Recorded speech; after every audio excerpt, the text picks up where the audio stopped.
മയിലുകളും നൃത്തം ചവിട്ടുന്ന ഈ മാലിന്യ തീരം നമ്മെ വല്ലാതെ ആഹ്ലാദഭരിതനാക്കുന്നു. ഇത് നമ്മുടെ നാട്ടുരാജ്യം തന്നെയോ? മഹർഷേ, എന്തേ പോലെ അത് അങ്ങോട്ട് നോക്കൂ. അതൊരു ആശ്രമ കന്യകയല്ലേ? അതോ അപ്സരസോ? അവളെ ഒരു വണ്ട് വല്ലാതെ ശല്യം ചെയ്യുന്നല്ലോ. ഈ തപോവനത്തിലും സ്ത്രീക്ക് പീഡനമോ? പടച്ച തമ്പുരാനെ, വണ്ട് എന്ന് വെച്ചാൽ എജ്ജാതി വണ്ട്. അതോ 2-3 എറ്റാണോ? 10-40 വണ്ട് കൂടിയിട്ടല്ലേ ഒരു പെണ്ണിനെ പീഡിപ്പിക്കുന്നത്? നശിപ്പിച്ചെന്ന് ചോദിക്കാനുണ്ടോ? 10-40 വണ്ട് കൂടെ പിന്നെ നശിക്കൂലേ? എന്റെ അബ്ദുക്ക, നിങ്ങൾ ഇതിനകത്ത് മഹർഷിയ അല്ലാതെ മുസ്ലിയാരല്ല. മാപ്പിള ഭാഷ പറഞ്ഞ് നാടൻ വെറുതെ കൊളാക്കരുത് കേട്ടോ. കുമാര, അനക്കീടായാലും കുറച്ച് വർഗീയത കൂടുതലുണ്ട്. എടോ, കലാകാരന്മാരെ തമ്മിൽ വർഗീയത പാടില്ല. മലബാറിൽ ഏത് മഹർഷി ജനിച്ചാലും ഇങ്ങനെ പറയുള്ളൂ. അപ്പൊ അബ്ദുക്ക ഈ നാടകം കൊളമാക്കാൻ തന്നെ തീരുമാനിച്ചു അല്ലേ? അതുകൊണ്ടല്ലേ പച്ച മലയാളത്തിൽ ഈ അബ്ദുക്ക പറഞ്ഞ എനിക്ക് സന്യാസി മഹർഷിയൊന്നും വേണ്ട, ഞാൻ ദുഷ്യന്തനായിക്കോളാം.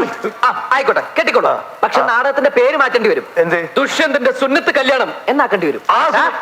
അത് ശരി. അപ്പൊ സംവിധായകൻ വരാണ്ട് റിഹേഴ്സൽ തുടങ്ങിയല്ലേ? അതിനാര് തുടങ്ങി? സംശയമുള്ള ഭാഗങ്ങൾ ഞങ്ങൾ വെറുതെ പറഞ്ഞു നോക്കിയതല്ലേ. എന്റെ ഷർട്ട് നമുക്ക് ആ പാട്ടൊന്നും നോക്കാം. പോട്ടെ, സാറിന് ക്ഷമിച്ചാലും സോറി പറഞ്ഞൂടെ?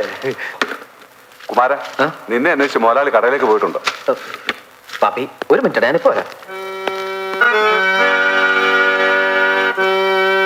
ആരുന്നി ഭദ്രേ താപസകന്യ ആശ്രമമേതെന്ന് ചൊല്ലു, അല്ല ആശിപ്പതെന്തെന്ന് ചൊല്ലു. ഒരു വീക്കണില്ലേ? അത്ര നീട്ടണ്ടല്ലേ? നീട്ടണമെന്നല്ല, താനിത് തുടങ്ങാൻ വേണ്ട. ഇത് ഒപ്പനയല്ല, ബാലെ ബാലെ. ഇങ്ങടുത്താ, ഞാൻ പാടിത്തരാം. ആരുന്നി ഭദ്ര കേക്ക്.